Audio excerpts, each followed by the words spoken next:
Hello.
Hello, Oluwasegun.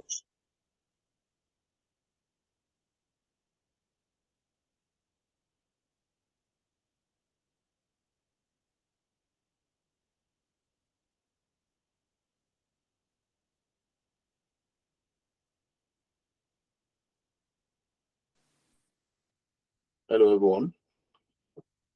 Just want to be sure if you can hear me, please kindly identify and let me know.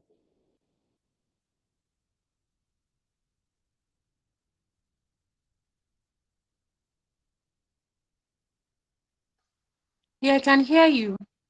Good evening. Yeah, good evening, Oluwatobi.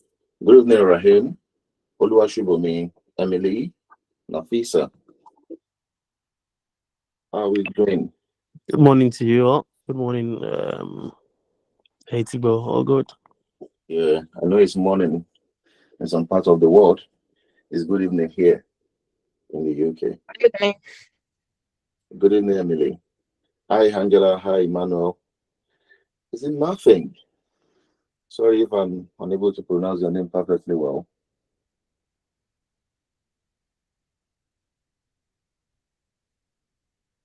Please, Oluwashibomi, when you are ready, please let me know when to start with.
All right. Our time is fast spent, and I believe we're just going to start now.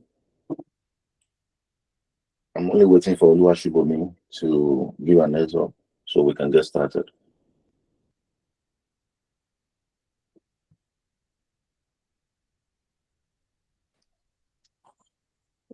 I think you can start, bro, because Almost everybody is here. Yeah. Thank you so much for that.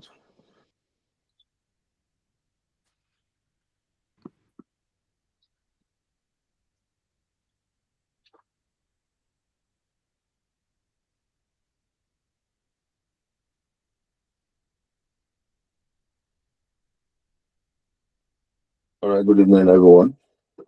I trust we have a good day, and welcome to the second part of this section, the management goals.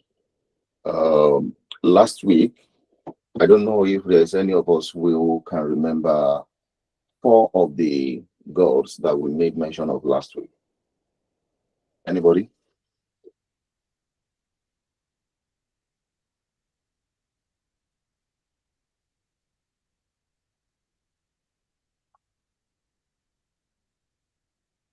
Hi, Tobiloba.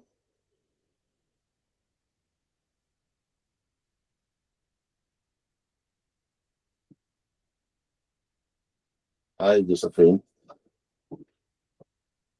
Hi.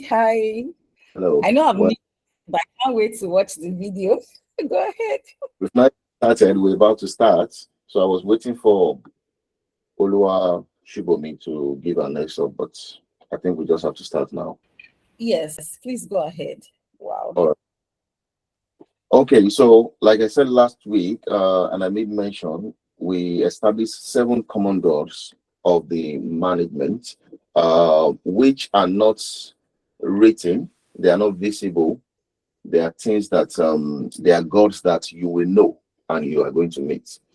They are goals that you work with day in, day out, and they are the major determinants of your growth and your success within anything. So, do we have anyone here who can mention 3 to 4 of those goals that we made mention of last week? Just to be sure that we're all following and we're on the same page.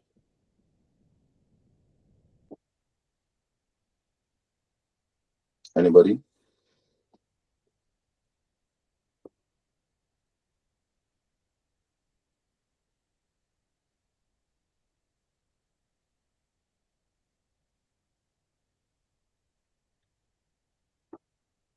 Do we have anyone in this house at all? Quiet. Guys, let's talk. Oh. This class has to be very engaging. Because I came prepared. I thought you haven't gone far. What was your question? Sorry, I think let me answer. They don't want to answer. Okay. Do you remember any of the goals about mention? If you can mention about 3 to 4 goals that we made mention of last week. Okay, I think I remember one God of innovation. Okay. For God's sake, no, God of innovation. What else? Guys, help me now. For God's sake. Maybe we should put a price tag. Oh wow. Which other one? Rahim. Let me start calling names.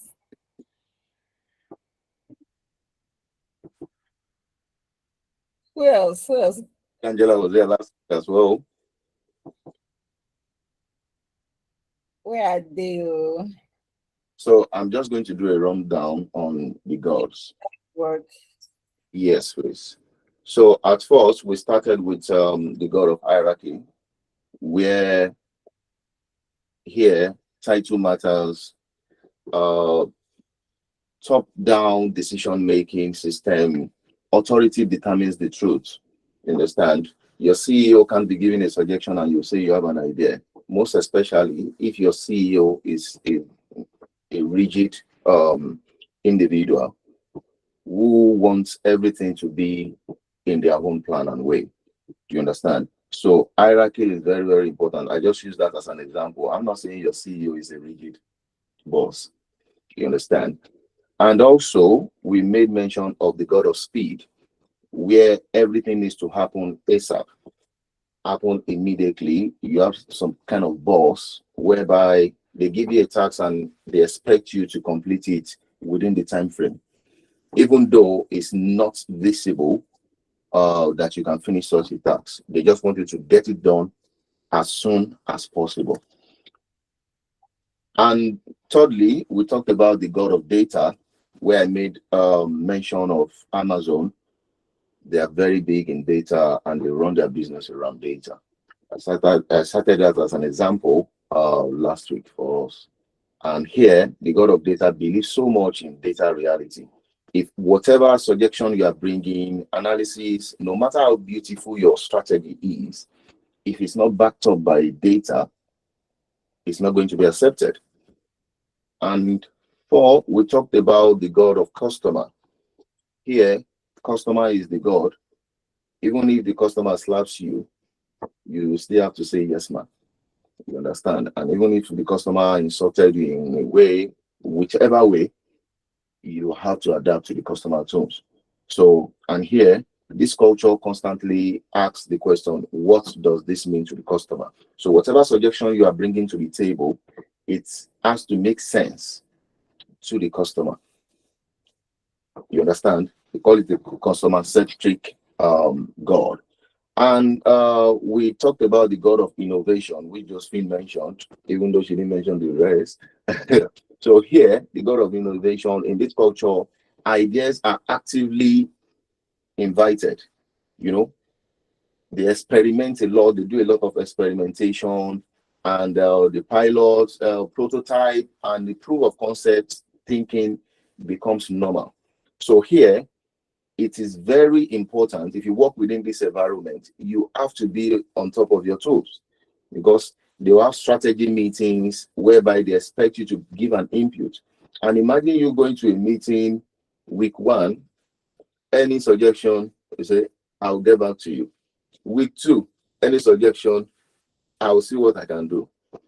By the end of week three, my dear, you have to start looking for another job, because they'll see you as an individual who is not productive. You can't work in such environments. You understand? And I'll give a very good example of that, because I've been there before. KPMG, for instance, they are very big at this. There is a particular arm of them whereby you have to work and be on top of your toes at all times. And the next, we talked about the God of risk avoidance. This, you find it a lot in insurance companies. You find it a lot in financial industry. Let me just put it in general. You find it a lot. And if we narrow it down to department, we can narrow it down to the finance department.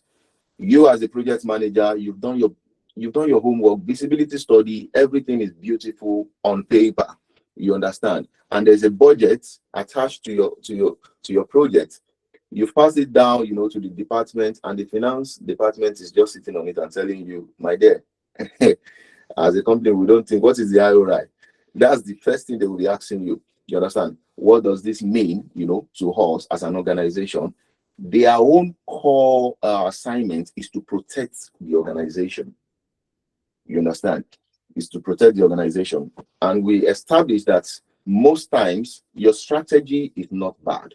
Your strategy is not worse. It's not as if your strategy is not important, and what the project you want to do is not good for the organization. However, if the finance department gets to see it as a threat in terms of finance to the organization, they will just put it down. You understand? So, and the next God is the God of politics. Oh, this is very, very powerful. The God of politics in every organization, even from your family. You understand? There's a God of politics. You understand? So, not to talk of your organization at large. And in your organization, it is very, very important for you to understand this God, because your growth within any organization is being determined by this God. This God is one of the major determinants of your growth within any organization.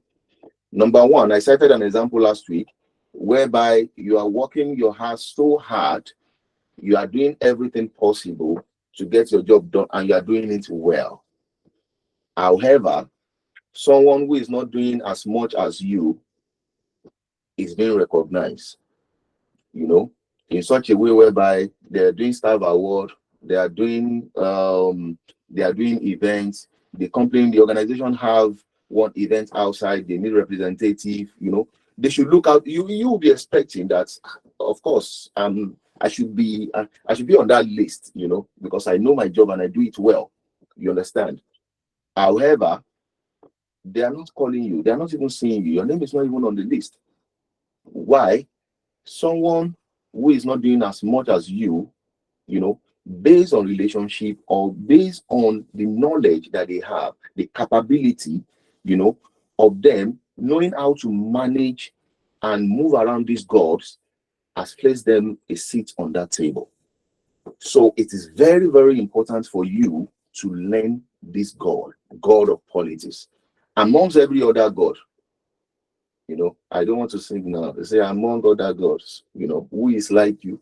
Among every other gods, you need to learn this God. It's very, very important. Very, very important. The informal structure, every organization have an informal structure. There are stakeholders, there is internal alliance and all of that. We know, you understand, there's a structure of the organization, there is hierarchy, there's everything in place. However, if you know about this God of politics perfectly well, some weeks where it is compulsory for you to be at work, you can decide to stay at home and the God of politics will just come out to play because you've learned how to manage them. However, this cannot be possible without you having a good relationship with your subordinates or with your superior. Do you know that your subordinate could be more powerful than you within your organization? I started an example last week whereby you have been employed as a project manager or a consultant to work on a particular project within an organization. There are people within that team that they've been there for the past 20 years. They must know something, and something must be keeping them within that organization for the past 20 years. You need to have that at heart. And also, you getting in there as a boss on top of them does not mean you are more influential than them. You understand? There's something that they know that's still keeping them there, and there's something that is pinning them down there. So we're going to get there, and then we're supposed to dive into the coalition of gods, whereby every organization will establish that no organization have one singular God. No, none of the organization operates on one singular God. You could find God of politics, you find God of hierarchy, you find God of data, you find God of customer. You understand? In one singular organization. The most common ones there is the God of risk avoidance. Risk avoidance, God of politics, God of hierarchy, and God of customer. Right? So we're going to get in there. So what happens if the gods, if they collide? What happens? How is this being resolved? I told you last week that one of the reasons why we have a career called people's management, right? People's management, change management, you understand? All of these revolves around managing these goals that we're talking about, right? And this is where things get, especially exciting and interesting. So the God of when they collide, most organizations, like I said, they don't serve one God, and different functions, departments, team operates under different belief system. For instance, now, me as a person, I believe so much in customer relation because I believe that is where your money will come from. I believe those are the people using your products. However, what about the internal team? People who are making it possible for those customers to see you. Do you understand? What about them? What about their welfare? So when that happens without acknowledgement, the result is not healthy elderly diversified alone. It is a structural friction. Team begins to misunderstand one another, and they misread intentions. They get frustrated, with one another, and this does not happen because people are bad or incompetent. It does not. Sometimes it's just because of management, right? Like I said, that is why we have people's management and we have conflict management, which is one of the job. If you are a scrum master or a project manager, you don't understand what is called conflict management. By now, your thing should transfer you back to the beginners class. To be honest. And anybody that is watching this maybe later, you want to understand what it means to manage people, conflict management, resolution, and all of that. You can read back, to their name. They will put you through on how to get started. It happens because they are optimizing different values. When they collide, sometimes, like the example I gave, you have a beautiful proposal on how to take an organization forward. You've drafted everything, you have your cost evaluation, you have everything done. However, maybe the god of hierarchy just feel when you were doing your presentation, you were being pompous, or it just feels something off about you. You understand? And every organization have one or two people or a team whereby whatever you want to do, no matter how brilliant you are, if that thing does not pass through their table, it's not going to be done. Every organization, they have it. And that is why I said, God of politics, God of hierarchy, you don't want to joke with them in every organization. You need to learn it. You understand? And you learning how to manage these gods is going to be a whole masterclass on its own, a workshop, and I believe Josephine is already working on that. And this does not happen because people are bad, like I said, or incompetent. It happens because they are optimizing different values. Conflict between teams is often not about personality. It's not just about you. You understand? It's about individual differences. You, for instance, like I said, for me, I believe so much in customer. I believe so much in data. You understand? Somebody else might believe so much in internal team. You understand? The welfare, the progress of their team is all they know. They don't want to know anything else. You understand? And that does not make them a bad person. And that does not make me a bad person as well. How do we then manage these goals?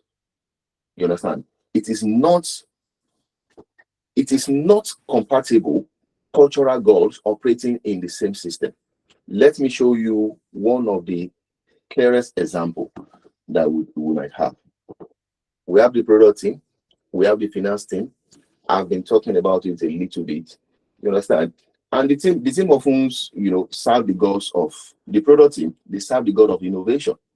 Because for you to bring out a product, or we want to design a product, we want to build an app whereby you can see the moon in real time. You understand? You want to see the moon, you want to see the activity, things that are going in there, and all of that. Those are they are kind of project that it demands finance, and delegation of other teams before you could achieve that. It's an innovation. You understand? It's a god of innovation. However, you cannot do that without passing through the finance team. You understand? And this team, like I said earlier, they worship what we call risk avoidance.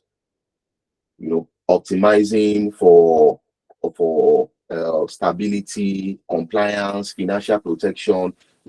These are what they worship. You understand? Finance, by contrast, often serves the god of risk avoidance. It values control, compliance, stability, and protection. And to that team, unchecked experimentation can, they can feel is dangerous. You want to build an app where you can see the moon in real time. Have you done it before? Do you have an experience in it? How do we sell it? What does this mean to the organization? You understand? What does it mean to us? What if this product does not sell? What do we do? How do we make the money back? These are their worries. And that doesn't make them a bad team. Oh, that team, I don't just like them. You bring everything, you do research, you've done everything, but they're telling you, look here, this is what we can do and this is what we cannot do. Is there anyone here whereby you've been within a team, maybe your team deals with, anything social, whereby you're having a program, you've done your budget, you've done everything beautiful, you've reached out to everybody, you've done your visibility study, in fact, you've even gone to the venue that you want to go.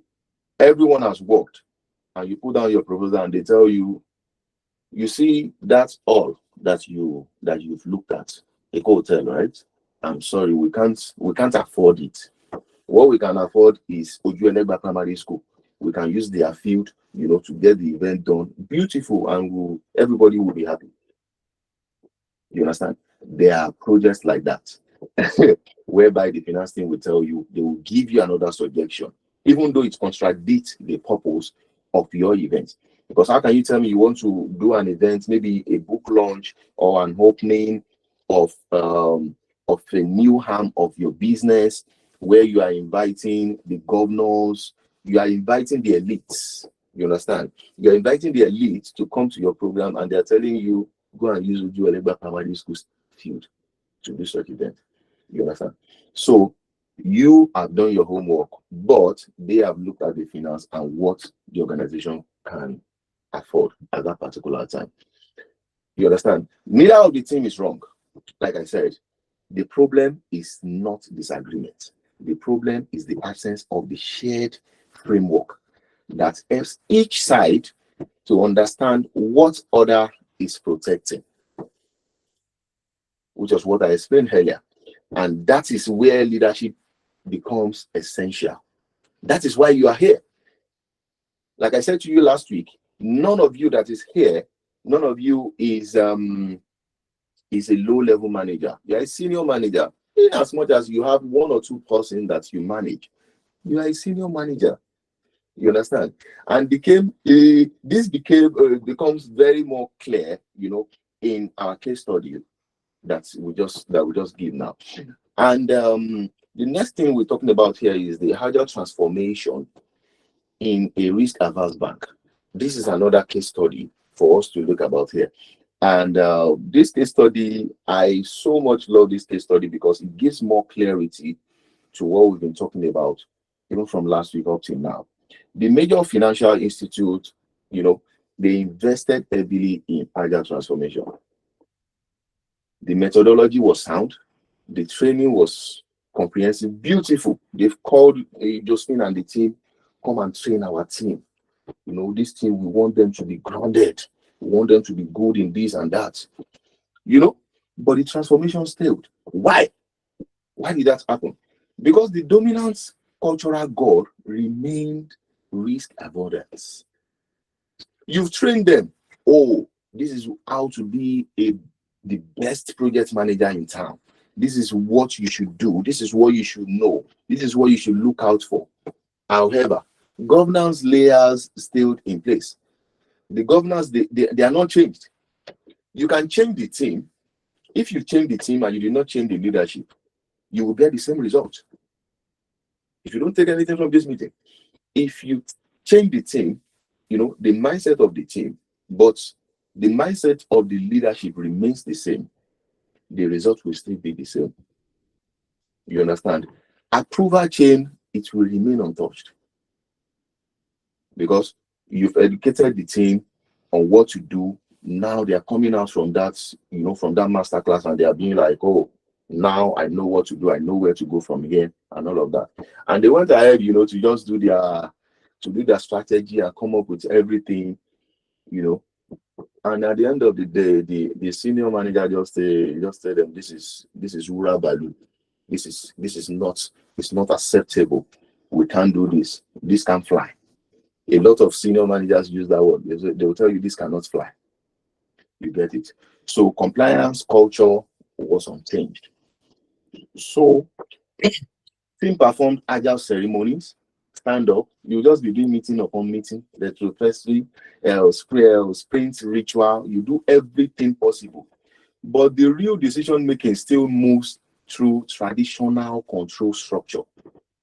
So one of the things that you must take note of, you being a coach, you being a project manager, what have you, as you change the team mindset, you also have to educate the senior managers as well to be able to strike a balance and ensure that everything that they've paid you for, that you've gone there to do, is not a waste of time. You understand me now? So the methodology did not fail. It's not as if the methodology failed. It didn't fail, but the culture required to support it was not transformed. You understand? And that is what we're talking about. Agile was treated as a process change. It needed to be treated as a cultural change. An Agile coach, they consulted you. Oh, this thing, they need to do better. They need to do this. They need to do that. However, have you done your investigation? Have you done your evaluation of even the senior management themselves? Why is the team failing? You get it? Why is the team failing? Are there anything that is affecting the team even before we go into this training? These are questions. So if you go walk into any organization, be it a consultant, be it an employee, you understand, and they are telling you, oh, now that you are here, we believe in your capability, we've gone through your profile, we know you are grounded. Listen to me. If you don't do this thing that we're talking about, and you just went straight with the team, oh, maybe it's this guy is slacking, it's not, he does not know the job very well, let's change him. They change the guy. If they like, let them bring their mocks, let them bring the best in the world, right? That thing will fail if you don't treat Agile as a cultural change. If you're leaving it at the process level only, it will still fail. And that brings us, to the crucial leadership lesson of this section. And that is the culture resist change. Culture resist change. So methodology really fails because of poor designs. One of the poor design is you as a person who have been employed as icon of change. You are looking at it from the perspective of the team only. You're looking at the process without the cultural change. So this can be because of poor design. It's a very poor design. They fail because the dominant cultural belief system was never identified.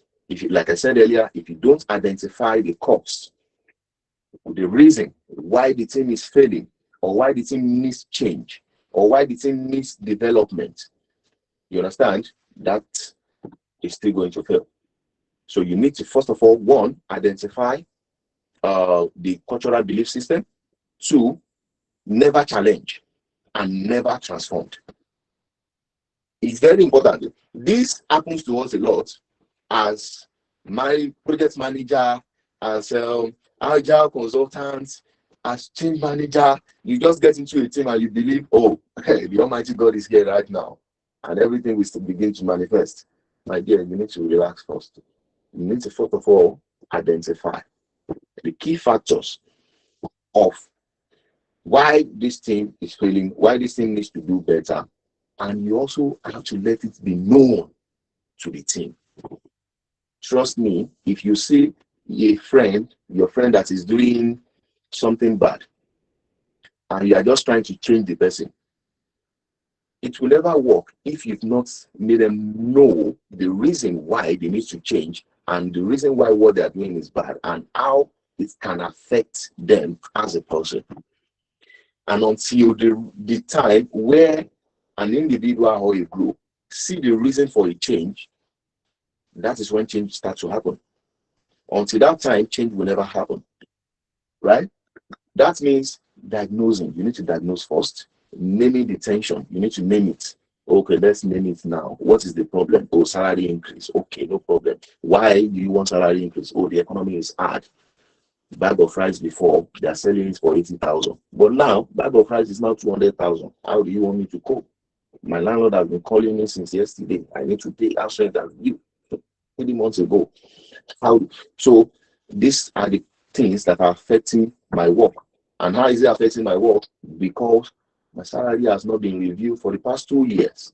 That could be one of the reasons why the team is failing. And why is that happening? Go back and check that that's finance God. That God that relates to finance. Or maybe the organization cannot afford to accommodate 20 staffs anymore.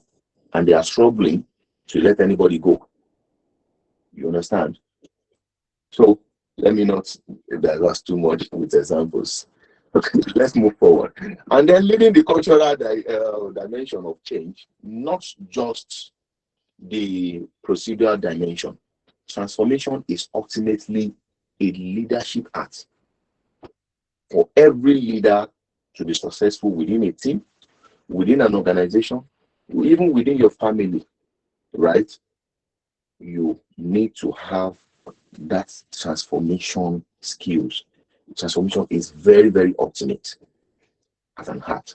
You understand? And one of the most valuable leadership role in this process is what we're going to be talking about in the next slide. And that takes us to cultural translator. The cultural translator, the most valuable leaders in complex organization, which every one of us will work, and some of us will still work, right, are cultural translators. Those who are able, who have the capacity, the intellect, the knowledge to identify and capacity to be able to translate. You understand? Those are the most valuable leaders within the industry. If you've not been there, you need to be there as quick as you can. Most especially if you work within an organization that they are so keen on these four gods. Let me identify them again. The God of politics, hierarchy, data, and customer. You must be able, to transition into this. You must know how to translate cultures within an organization for you to be successful. They understand that the same initiative must be framed differently for different cultural audience. Let's use this example of, for instance, a commercial bank. You've been working in a commercial bank, and now you are going into an insurance company. Beautiful, you are the best in your team. Now you've gotten a bigger job, a bigger role in an insurance company. If you use the same culture from that commercial bank and you take it to the insurance, right? And you believe to get the same result, trust me, you're going to fail. Right? An innovation culture means one kind of language. Hierarchy culture needs another. And a data culture also needs another. You got of them all because nothing will fly without finance. The risk avoidance culture needs another as well. So this is not manipulation. It is intelligent leadership communication. You need to be able to itemize and identify them. Once you identify them, then you translate. And after translation, we need to now start talking about solution. How do you then resolve this? How do you then manage this? Right? So that is why you are here, and that is why this community, this platform is very, very important. It helps you to reshape your mind. It helps you to advance in career. You understand? What you know or what you think you know, it helps you to know best. right? This it is the ability to present a genuine idea in a language of another belief system so that it can be heard, respected, and acted upon. You understand? That ability is very, very important. Absolutely important to every leaders.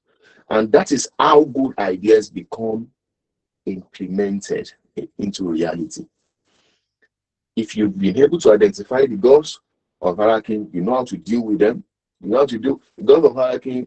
In case you don't, let me go back again. Your stakeholders, your senior at work, your CEO, anyone who has a say or a voice within an organization. Let me just put it in quotes like that. Because there are some people, it's not about the title. God of hierarchy is keen on title, yes. But there are some people, in fact, you will even say you are more, you are more up there than them, but they have a voice within the organization, and you have to learn how to manage them. You understand? So, what does a cultural translator actually needs to be good at? What do you need to be good at as a cultural translator? So let's talk about that in the next slide. And one, that is the skill of, we're talking about the skill of cultural translator here. And they have 4 essential skills that we've identified that I'm going to be talking about quickly here. First is cultural awareness. I made mention of this slightly previously. Cultural awareness. You need to be aware. What are they doing here? How are they doing it? Don't just come and say, I have read it. Jocelyn taught me in class. This is the way she taught me, and this is the way we are going to do it. This is the procedure. You know, there are some people that are very good on paper. They'll just tell you, this is what I read, and that is how we are going to do it. The ability to identify which goals are operating in a team or function is very, very important. Please, you need to learn it. 2, stakeholder alignment. I made mention of it. Stakeholder. In fact, that stakeholder puts in quotes everyone who has a voice in an organization. Understanding what each stakeholder is protecting, building building coalition across cultural device. The third one is the narrative translation. The narrative translation, reframing the same message in the language of receiving culture without distorting its meaning. Here, there is a culture you've identified, you've aligned with the stakeholder. You must learn the ability to be able to reframe it, without you destroying anything at all. That they won't see it like, oh, it's when she came here now that everything just turned upside down. And there are teams. If you are a football manager, if your team wants you to lose 3-4 matches so that you can be sacked, they will do it. No matter how smart you are, if you like, you remove Ronaldo, go and borrow Messi from where he is and put there, you will still fail. You understand me now? So you must not be seen as a leader or a senior who reframe things by destroying a particular system, please. And the fourth one is decision clarity. Decision clarity, creating clear rules of how decisions will be made when goals are in conflict. Very important. In fact, if you don't know conflict management, please just run quickly, go and meet the elite admin and get started. I promise you, it's not you will not regret it. You need it. And together, these skills form the operating system of elite leadership in cultural complex organization. And to make this practical, here is an example. We have an example here that alignment model that we can use, you understand, to make it more practical. And that takes us to the next slide, the cultural alignment model. So this model, because of our time, we're going to just run it quickly. Step one, identify cultural goals. Map the dominant value and the key influencers. Two, spot the cultural frictions. Locate the tension points. Where they have the problems, locate them. Where different goals are colliding. At what point, what is actually going on? What happened? At what point, what do you want? Okay, what is your own interest? Oh, they want to, there's a position that is open. They want to, oh no, I don't want them to. Maybe the guy does not want them to just employ so that it can be the alpha and the omega of that thing. Maybe he knows that if they employ somebody else, they will have an option. Know the interest of these stakeholders. Know why they are colliding. You understand? And step three, align priority. Match culture to the strategy objective of the organization. You need to do that. You understand? What is the core objective of the organization? What is the organization trying to achieve? You can't be telling Dangote who is trying to build a refinery and trying to expand. You understand? Trying to expand this refinery, and you are telling him that, oh, there is a warfare that they are fighting in this thing. You think maybe he will be interested or he won't be interested. The guy is there, he's trying to even serve the Nigerian market and to export as well. You understand? So let's not diverse too much into examples because of our time. This is not a one-off exercise. Cultural landscape shifts over time. The leaders who revisit this model regularly are better. They are better and they are able to anticipate conflict. You can anticipate. Once you are there, you can be able to diagnose immediately, and solutions will start coming to you because you've learned it. You've learned to manage it, and you've learned to give solutions to it as well.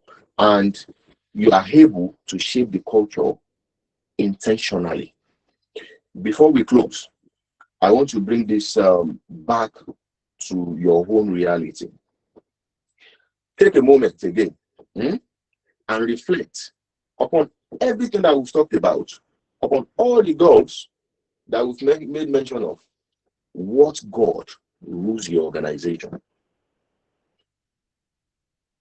What God rules your team? Take a moment to reflect. And are those belief systems aligned with strategy? Are they aligned? This is where cultural risk often lives, in the gap between what an organization says its values and what it's actually rewarded. You get it now? This line where we talked about, oh, you've been working so hard, but somebody else is being rewarded. You get it now? So if you can see the gap clearly, you are already a strong leader. You already have that strong leadership position that many people they never even get there. You get, and that leads us to the core takeaway of this section, which is the organizations. Organization runs on a belief system and not logic alone. You have all the logic in life. You have all the strategy. However, the organizations have their own belief system. I know our time is fast spent, and we're just going to be rounding up. And Josephine, yes, Colin, please. Yeah, I just wanted you to wrap up so Yeah. that yeah. So that I can take questions. Yeah, thank you so much for that. Thank you so much for that. Okay, logic explains what happens within an organization. True. However, culture determines what actually does happen. You have the logic that you want to work with, you have everything to do and all of that. However, the cultural belief, what the team believes, what the organization believes, actually does determine what happens. And let me leave you with one final reflection, which is, before we close, we go back again. let me leave you with one final decision. Which God rules your organization today? You are in one organization, you're working for a finance company, a tech company, education, ministry, whatsoever, not the ones that are written in policy. We're not talking about the ones that are written in policy, not the ones printed in value statements. You understand it? But the ones that truly shapes behavior, influence decisions, and determine what succeed. And if you had the power to redesign your organization structure, which belief system would you choose to strengthen, rebalance, or challenge? Be careful when you are challenging. Because culture is never neutral. It is always shaping outcome, whether internally or intentionally or unintentionally. So here we are now. Thank you so much for your attention, guys, and the engagement. Now I would like to open the floor now for one or two questions because of our time, so we can reflect and discuss around everything that we've been discussing about since last week.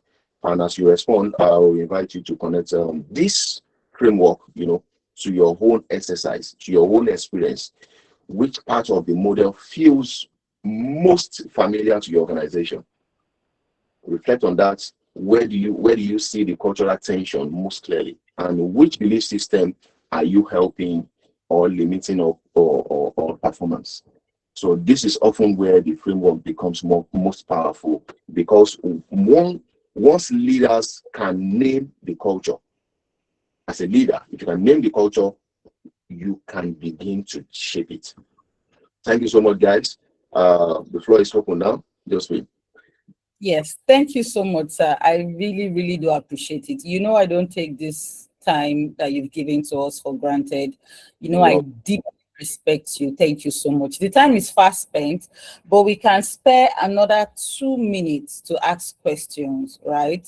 I know Yeah. it's fast spent. Apologies, guys. But let's use 2 minutes to ask questions. So who wants to go first? Immediately, very brief, short, and straight to the point. Thank you, Solomon. I appreciate this session. You're welcome. I wish this session was we had this session earlier before, because I've taken a lot from this session, especially the gods, because what is ruling my team or my organization is the gods of hierarchy. I wish this session was done a long time, like earlier. It would have changed my mindset. It would have changed some things that I had wanted to do. So I appreciate this session a lot. Thank you very much. You're welcome. You're welcome. Do you have any other Thank you, person? Noreen. Yeah, thank you very much. I can't emphasize enough how much you have encapsulated. The what's even as a building project manager I've suffered. Uh, you learn all the techniques, you learn all the methodology, but when it's time to implement, you meet some things that you don't even understand. What is happening. So yeah, where you got me especially is the part that agile is a culture. It is indeed a culture, because when you draw up a very, very beautiful project plan and you want to implement it and nobody wants to even move, they don't even know agile. Mhm. I think it's I've been in a situation whereby the sponsor didn't even sign the project charter, Wow. and let's just say I left that project within 6 weeks. Wow. Yeah, because the guy kept on changing it. And one day he asked me, he said, "Did I appoint you as project manager?" I said, Wow. I said, okay. In that case, I don't know what I'm doing here.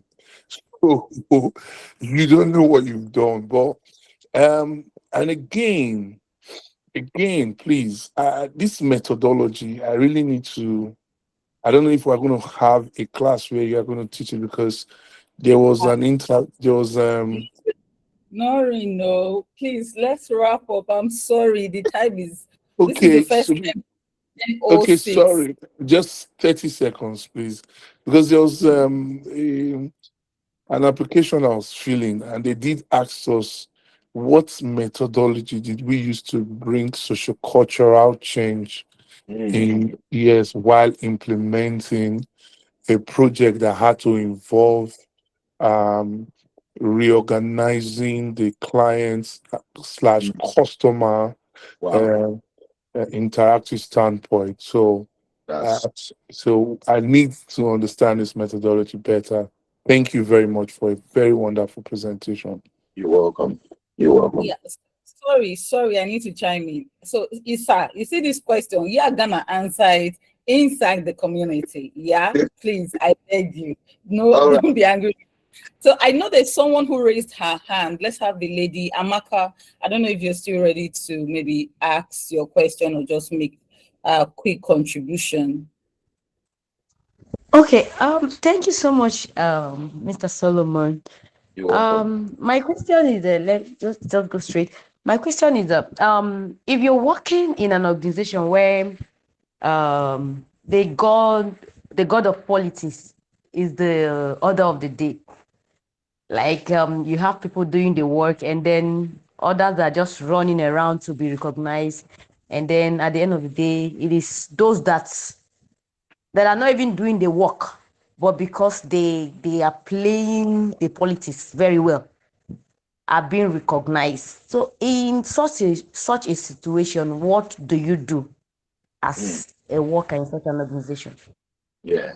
I don't know if we have 1 or 2 minutes. So we did not. We didn't. So this question, sir, please note it. I know you're also working with your team. This is not big man. You get team where they on standby. They monitor this call. So please, sir, you are gonna answer it inside the community. I No problem. apologize. No I apologize. problem. We would like to end the call Thank now. you so much. I am super grateful. Thank you for the second run that we had.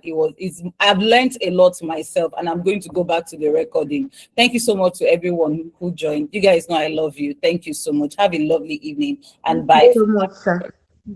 Thank you so much.